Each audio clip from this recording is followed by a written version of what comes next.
Thank you for being here. Mic's off. The mic is off. Oh, the mic is not.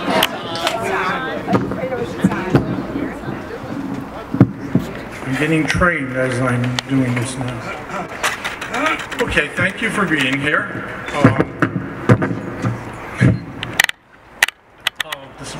This is three things. This is my birthday party. This is a tribute to the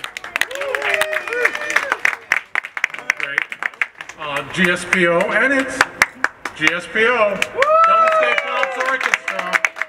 Okay.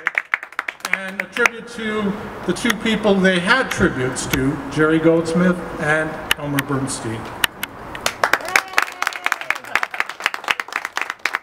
I gotta tell you about the GSPO because so many people still don't know about it.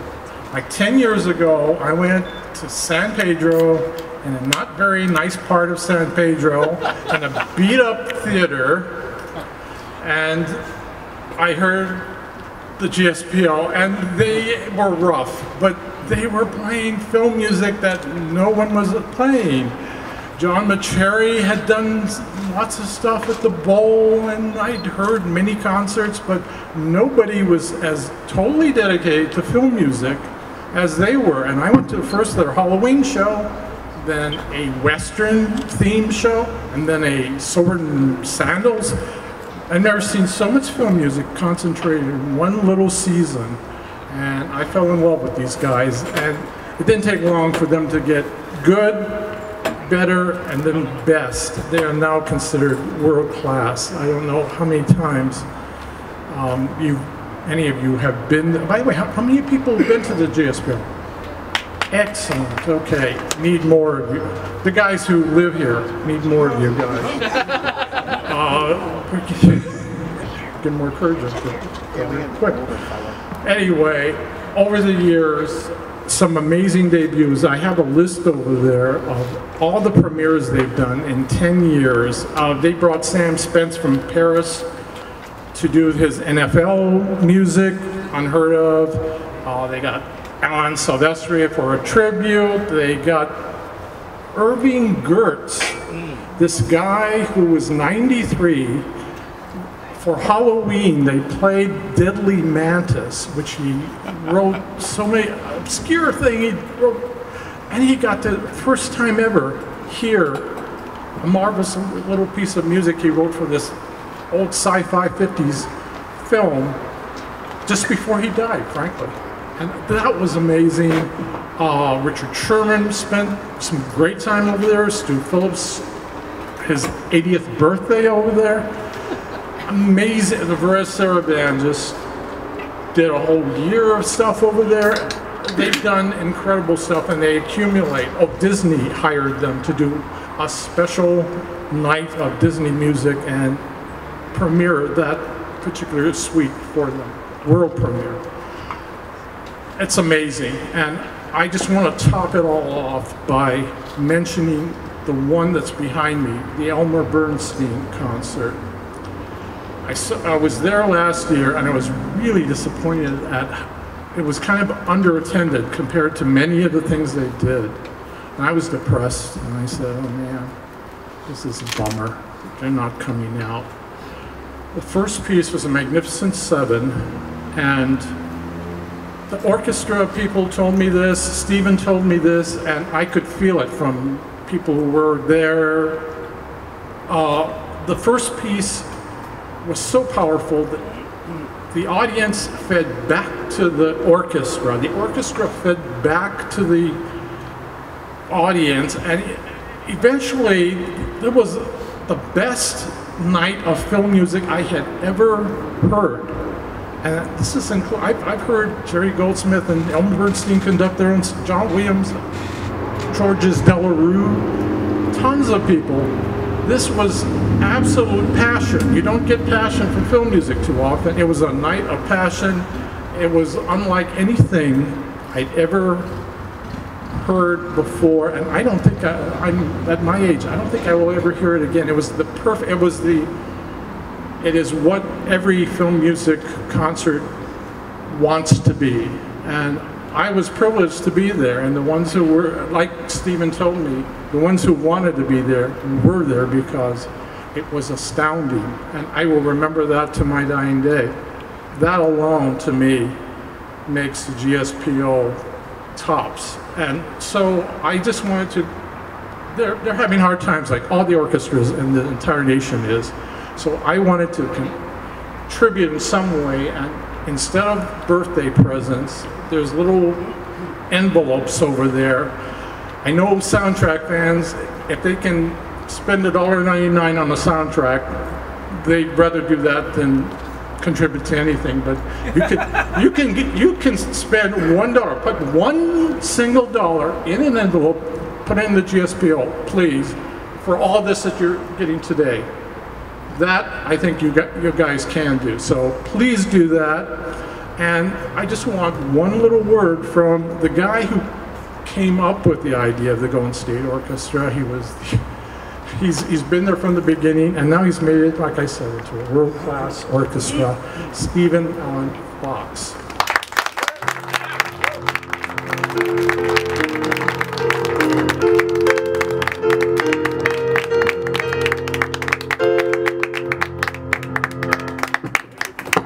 Well, thank you for that. Can you all hear me? Great. So I'm going to make this quick. I wanted to, first of all, say thank you to Henry for this party and the tribute to the composers as well as to the orchestra. We really appreciate his support with this evening and his donor request. It really means a lot to us at the orchestra. And with everything he's saying about San Pedro and the Warner Grand Theater, we have been there for 10 years, and what we can say for those that have come, go to our website and see what we're doing, because we're starting to expand over the next 2 to 3 years. We're going to be adding venues to our list that include venues downtown LA, Hollywood Boulevard, Redondo Beach, still in San Pedro. So really we're going to be bringing the film music concerts up to the area where film is known. So we're hoping that you'll all come out and find one of those places where you can come and enjoy the music. So for Henry, we want to do his birthday party. He said no gifts. You know, again, we appreciate that he did the request for the donation to the orchestra.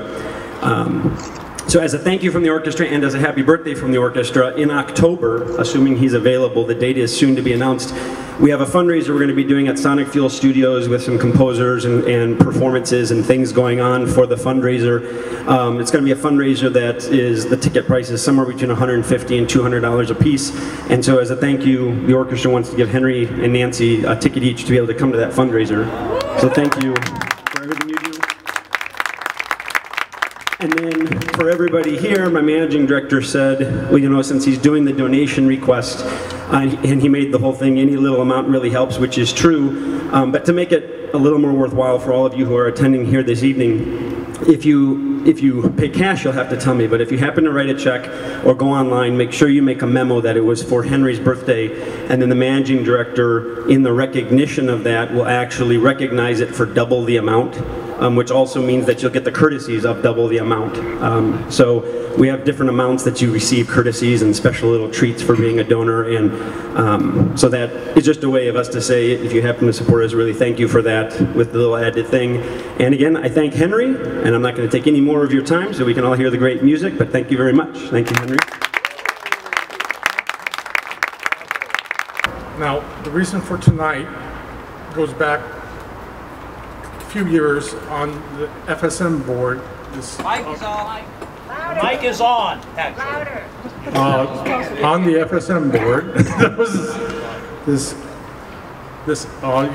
anonymous, oh, screw it, it starts with TH and it ends with OR, guy, said something to the tune of, Jerry Goldsmith, well, I don't go to him for melody.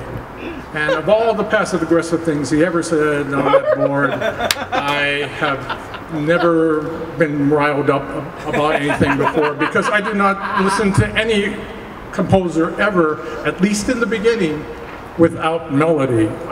Even if you got an action score, Rambo, da, da, da, da, da, da, that's melody. Blue Max, da, da, da, da, da, da, that's melody. And I I get riled up when I hear stuff like that, but because people like Elmer and Jerry do not get recognized for that part of their important part of their talent.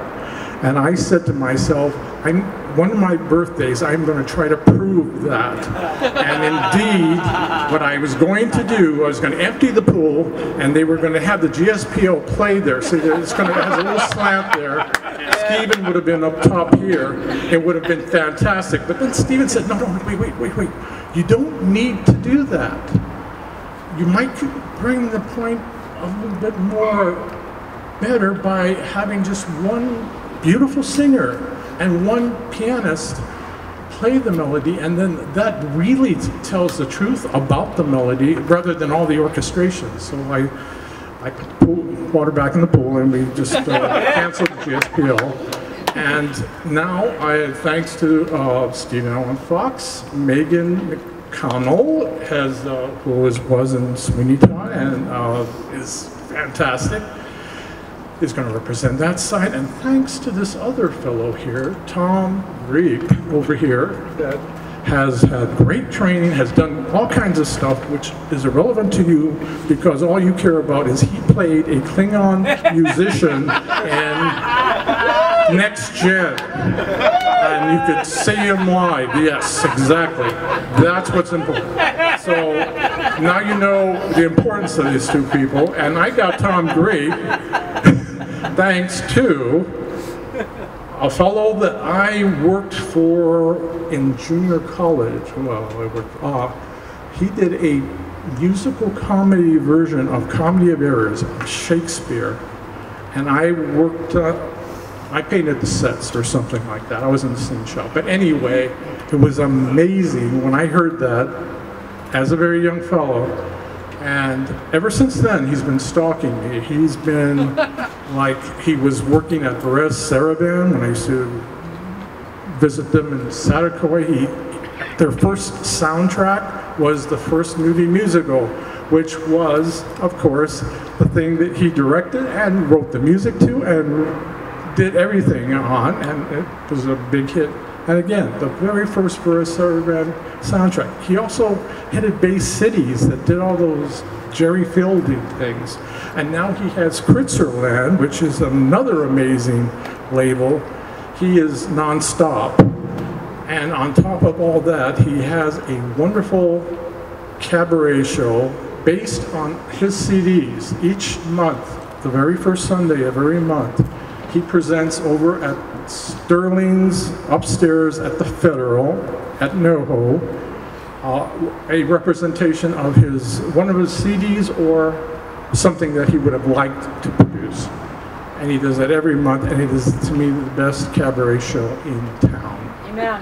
And then, on top of that, he has been an actor too, and he's an E.T. Not in the background, he's in your face. So you have to ask him where he is in E.T., but he is an E.T. the extraterrestrial. What an amazing thing. Oh, I can't forget this. Richard Sherman wrote a song with him just recently, and frankly, it is fantastic. I am so impressed. So, without further ado, one more thank you. Richard Kraft furnished much of the sheet music for tonight, or else Maegan would just be going like, So thank you, Richard. And now, without further ado, the one, the only, Bruce Kimmel. Everybody. First of all, I want to correct two things. Tom Griep did not play a Klingon musician. He is a Klingon musician. And he has had no training whatsoever. But as you're welcome to Henry's very own miniature version of the Hollywood Bowl here. I'm glad you people have the garden seats and the pool boxes. You people are in the benches up there. So, and the brilliant lighting here for elderly people is amazing. So Henry, who is all about doing weird stuff at his birthday parties, asked me a couple of months ago if I would participate in what he wanted to do this year. Is the mic on? Good. a little soiree involving the singing of some movie songs, and I said sure, and he asked if I would, as I do every month at our monthly Kritzerland shows at the Federal, do a little commentary on the songs, giving them some context and history, and I said as long as everyone knows that I am elderly and I must read from the paper, because if I don't read from the paper, I'll start singing the entire works of Albert Glasser. And so one person knows who Albert Glasser is. Let me hum you the opening of every Albert Glasser score, may I? Blah! Okay. Yeah, exactly, thank you. So, anyway, you don't want me to hum the songs of Albert Glasser. Movie songs have been with us for a very long time, but what exactly is a movie song? It's not like today, where they hire music supervisors to shove or shoehorn songs into film. Back in the day, a composer wrote his theme or themes for a comedy or a drama or a spectacle or a film noir or a western or whatever genre, and only on very rare occasions back then were lyrics written to a theme to be actually used in the film itself. One early classic example was, of course, High Noon, whose title song was an integral part of that movie.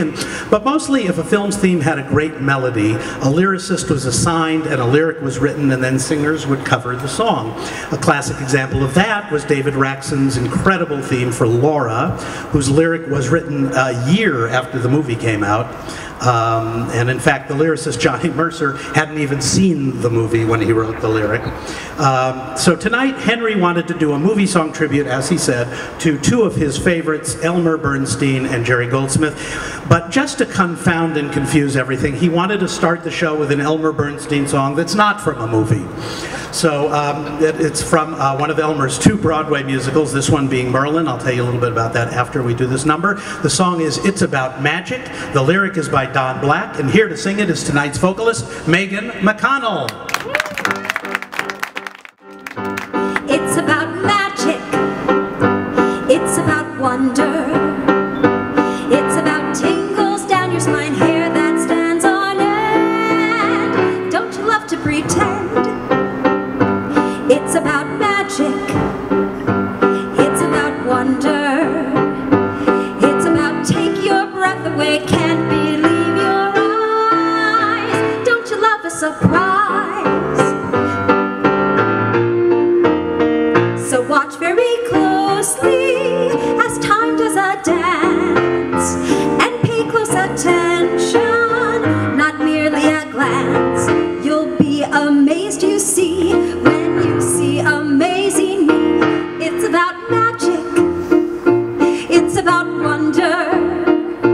It's about take your breath away, can't believe your eyes. Don't you love a surprise? Prepare for an evening of wizards and knights, old fools and young lovers, and daredevil fights. Sight after dazzling sight, you'll say to yourself tonight, it's about magic. It's about wonder. It's about take your breath away, can't believe your eyes. Don't you love a surprise?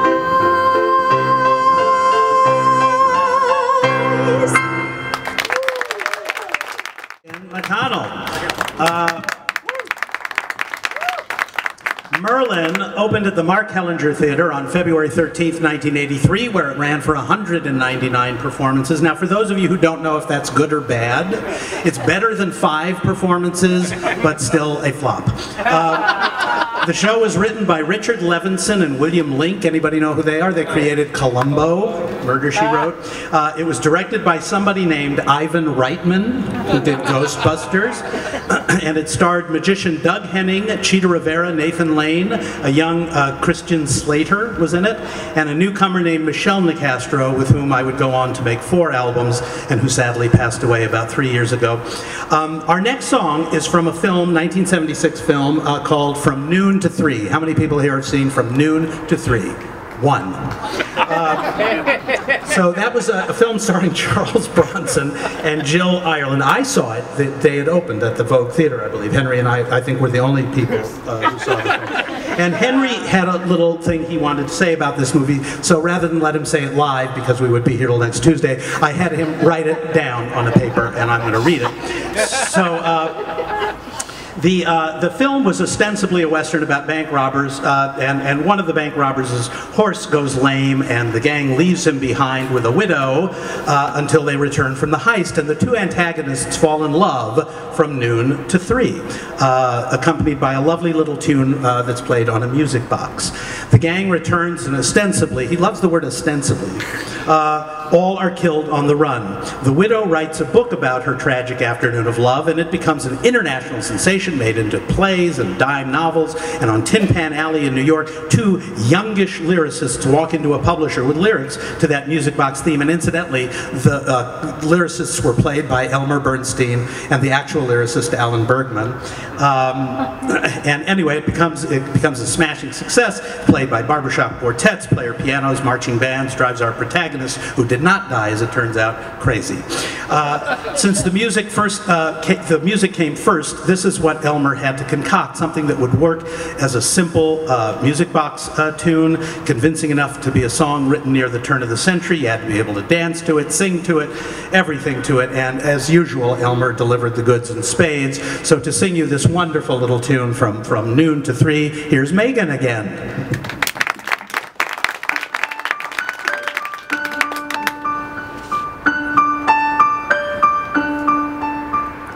Some had a lifetime, some just a day.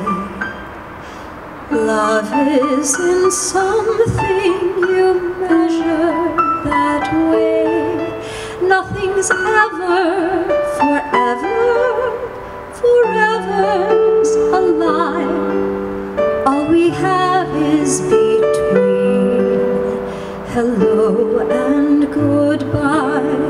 It's not how long the spring, it's not how wide the sky, it's just how sweet the time between hello and goodbye.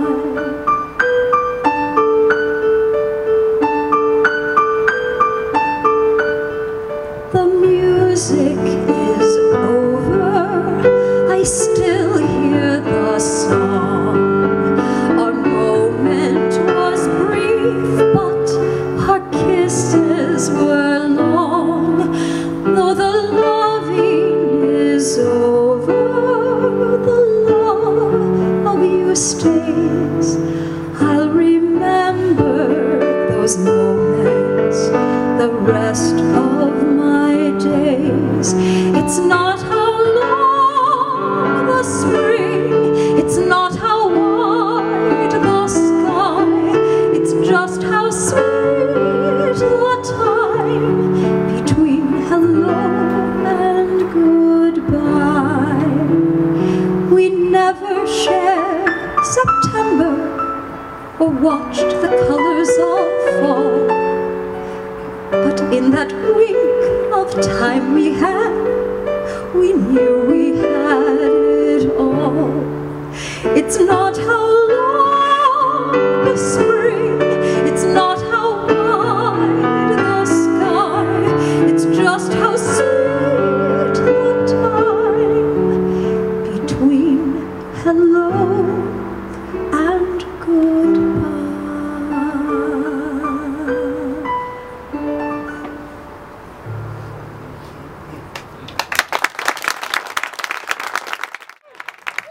Isn't this man good? Tom Griep? Next up, we have an Elmer song from a 1966 film called The Silencers, the first of 4 Dean Martin Matt Helm movies. Everyone wanted in on the James Bond craze back then, and the Matt Helm films were Columbia Pictures' attempt at that. And the title song is, of course, sung over the main titles of the film in the style of the Bond songs. The lyric is by Mac David. Now, I'm warning you, this is the mid-1960s. It's a little not politically correct. I know we're all about that here, aren't we, at Henry's? Hopefully you'll all deal with it. And we thought it would be fun, actually. These kinds of songs work best if they're sung to somebody.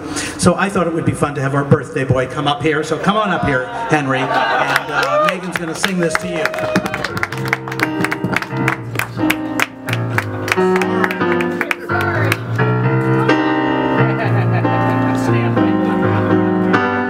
Oh, a gun can be a 22 or a 38, and it will silence you, dear sir. That is a silencer.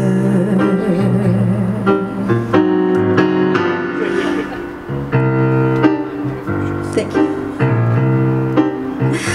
But if you should see a lady who has the kind of waist that measures 22 and has a 38 where it is great to measure 38, dear sir, she is a silencer. Dear sir,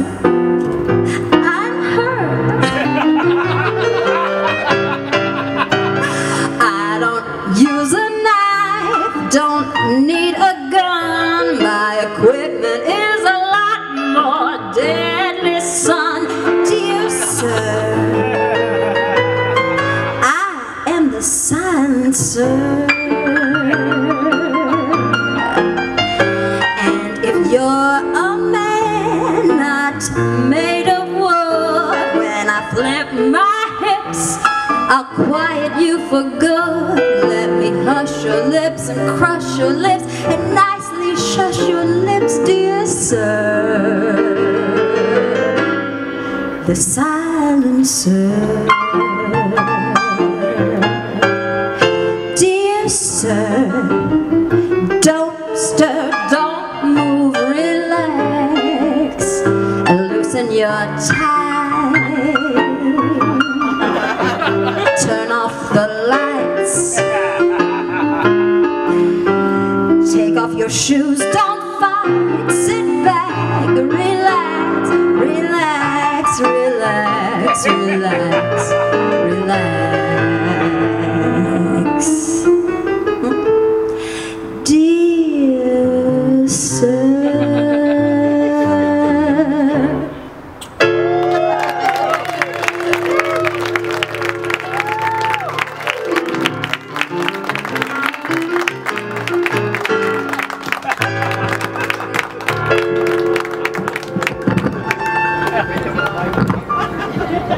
Sweating.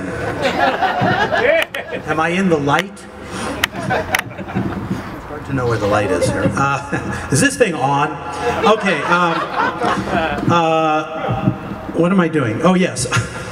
It's hard to know what I'm doing.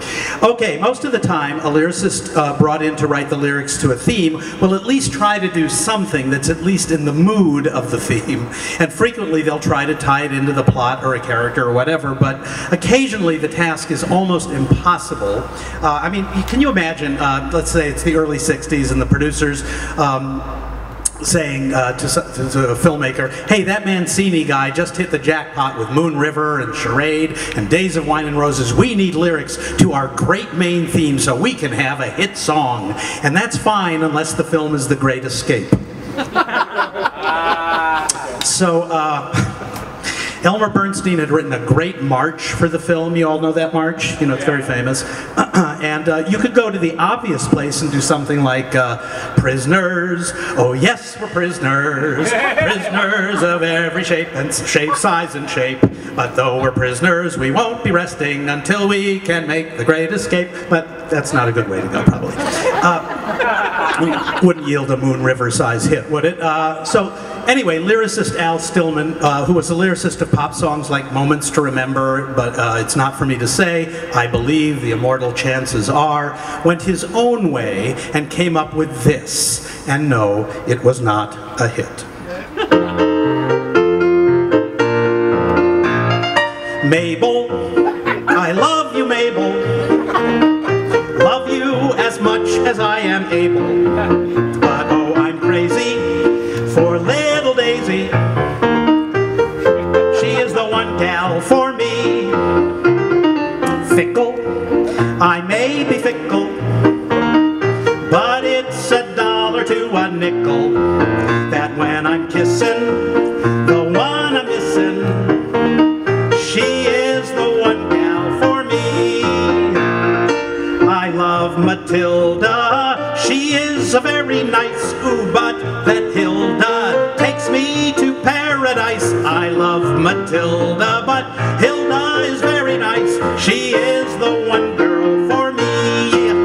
We're not finished, Carrie. I need you, Carrie, but I don't think that we will marry. But oh, yes, because that would hinder my love for Linder. She is the one gal for me. Thank you so much. Favorite things. It's from the 1963 film Love with the Proper Stranger, starring Steve McQueen and Natalie Wood. I fell in love with the film back then, I am that old, and I bought the sheet music when it came out, and it was actually one of the very first songs I ever learned how to play on the piano. I also happily produced the first CD release of the score on Kritzerland, and my close personal friend, Guy Haynes, was going to be here tonight to sing it for you, but at the last minute he had to go to another birthday party to sing the songs from the film Lambada, The Forbidden Dance, and so I hope you won't mind if I fill in for him. I know none of you know what that means, but okay. Here we go.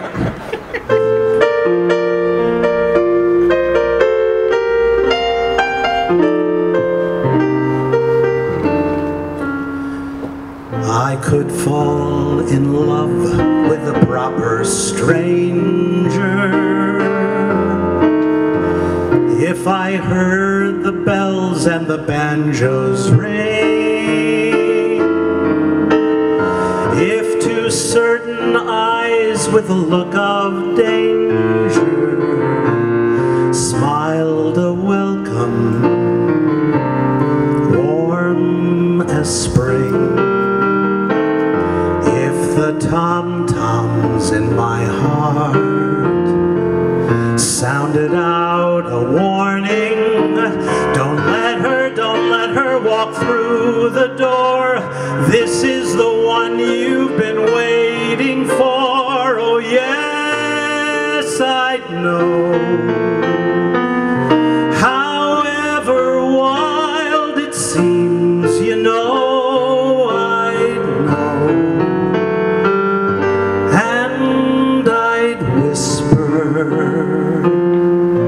come take my hand, proper stranger. Don't go through life as a stranger, for I'm a poor proper stranger too.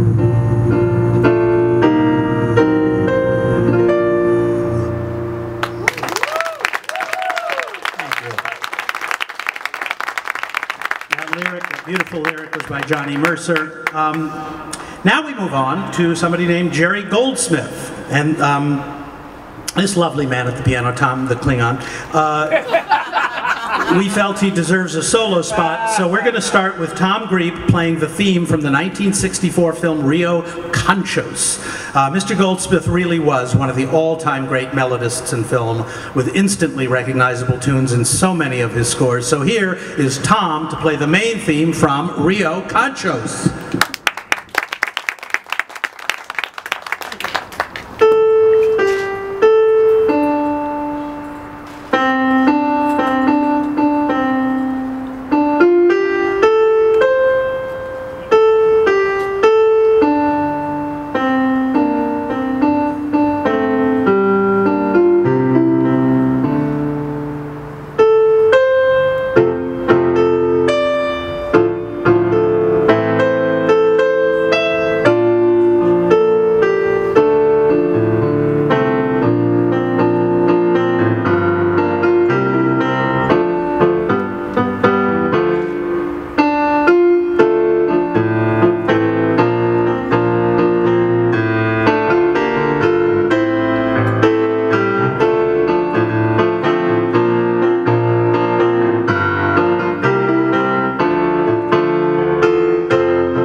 Keeping in the Goldsmith Western vein, we have a song from the 1968 film Bandolero. Anybody see that film?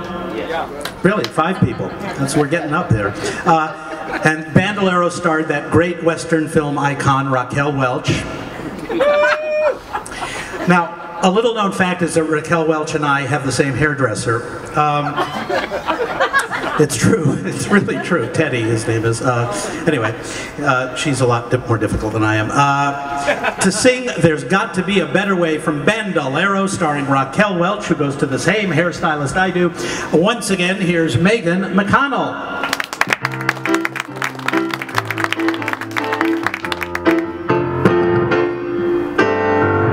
There's got to be a better way, a way right to a better day, and I intend to find me the way.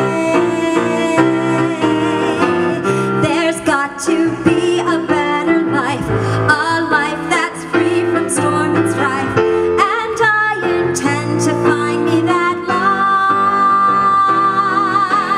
I'm through living in doubt, through just looking in when I'm out, wondering what tomorrow's about.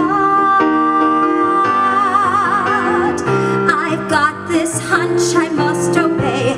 There's got to be a better way, and I intend to find me the way. And I intend to find me the way.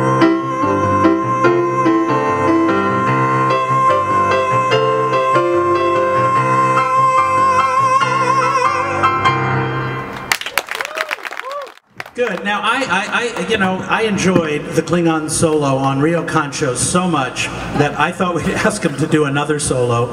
And this one is the theme to one of my all-time favorite Jerry Goldsmith scores, to play the theme from the 1972 film of Tom Tryon's amazing novel, The Other. Here is Tom Griep.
Beautiful, beautiful song.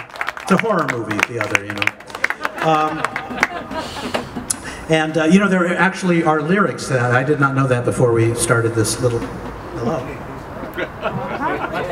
What did Henry do? Took away the one light that we have. But it had lyrics. They actually wrote lyrics. The movie's about an evil twin who kills people. And Mr. Tryon wrote a set of lyrics which we will not be subjecting you to this evening.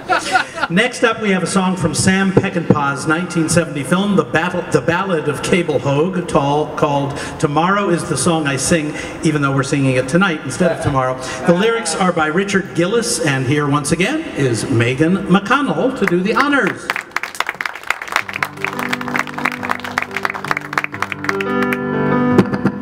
Tomorrow is the song I sing. Yesterday don't mean a thing.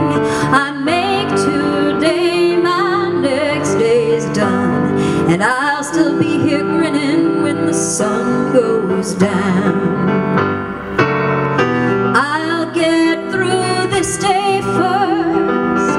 It's not the worst. I don't care. I'll be there to put the sun to bed. Tomorrow is the song I sing. Tomorrow ragmen can be kings. The smile I wear will be my crown, and I'll be lighting up a lifetime when the sun goes down. Tomorrow is the song I sing. Tomorrow ragmen can be kings, for sometimes kings may ragmen be. It can happen to a king, it can happen to me. I'll get through this day first. It's not the worst. I don't care. I'll be there to put the sun to bed. Tomorrow is still the song I sing. Good or bad, whatever it brings, got no choice. Greet the day, and whatever debts I owe to fate, I'll make fate pay. Make today your next day's done, and you'll still be here grinning when the day's all done.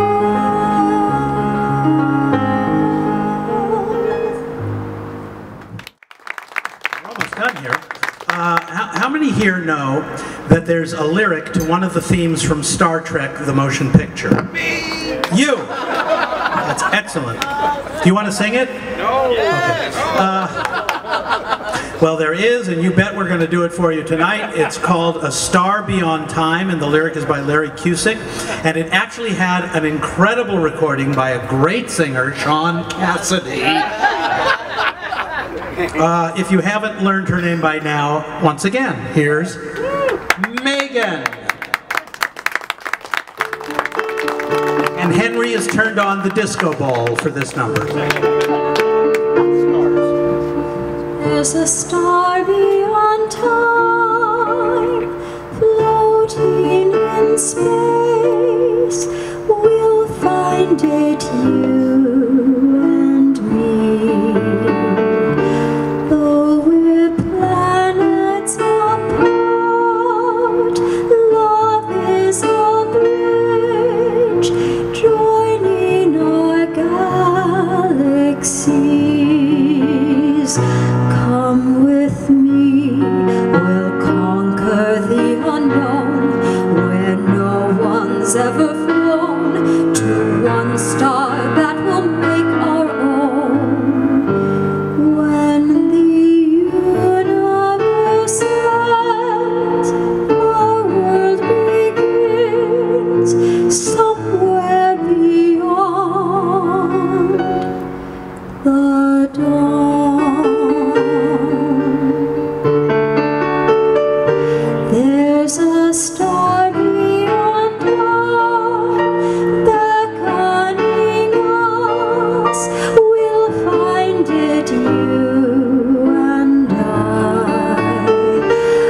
at the borders of time, light years away, where we can touch the sky.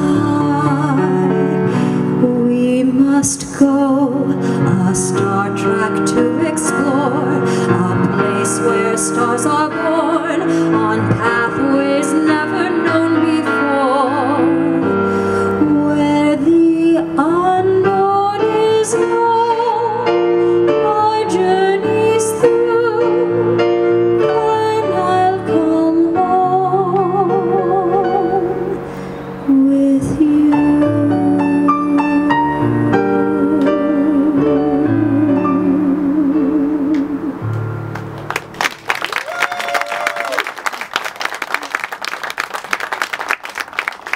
Okay, now Henry, being a theatrical kind of fellow, that was actually our final song, but we do have an encore, so we pretend that that was the final song. But this is really the final song. And we actually were going to have Henry sing this last song for you, but the song is in the key of F, and Henry only sings in the key of C flat. Actually sings between the keys of C flat and C, and there's only one pianist in the world that can actually play between those two keys, and that pianist is located in Lithuania. So. Anyway, before we sing this final incredible encore number for you, Henry, come on up here for a second. Hurry up now, will you? This guy swims in the pool every day. Look at this good shape he's in. We're just going to sing happy birthday to Henry in the key of F. Everybody?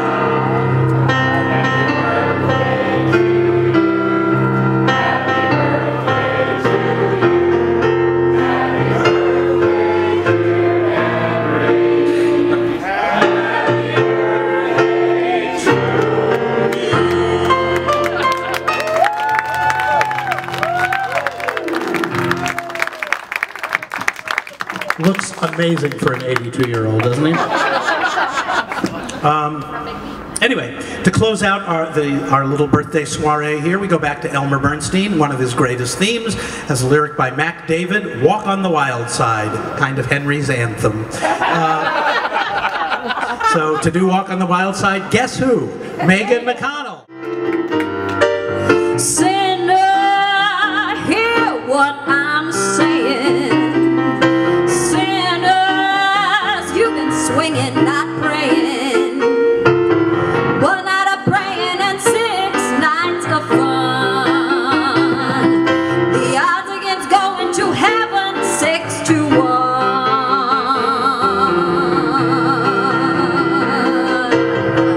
You walk on the wild side. You're waiting for Satan. The devil will take your hand. You walk on the wild side. You're waiting for Satan to get away from the promised land. 1 night of praying and 6 nights of fun. The odds against going to heaven, 6 to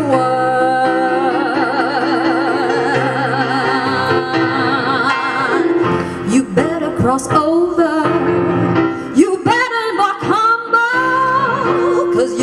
Stumble, and Satan is waiting to take your hand. You walk on the wild side.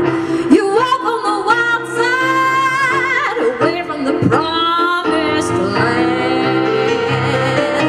1 night of praying and 6 nights of fun. The odds against going to heaven, 6 to 1. The odds against going to heavens, 6 to 1.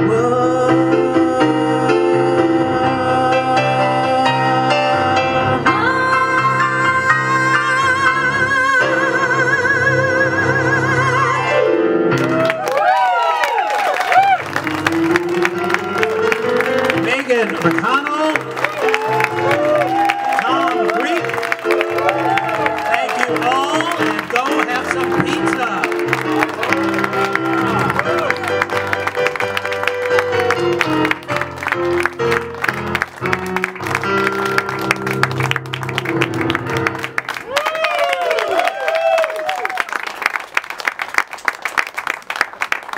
Thank you all, and particularly thank these guys.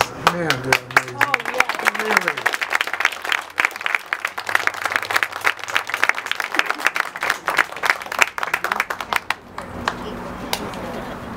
Talk amongst yourselves.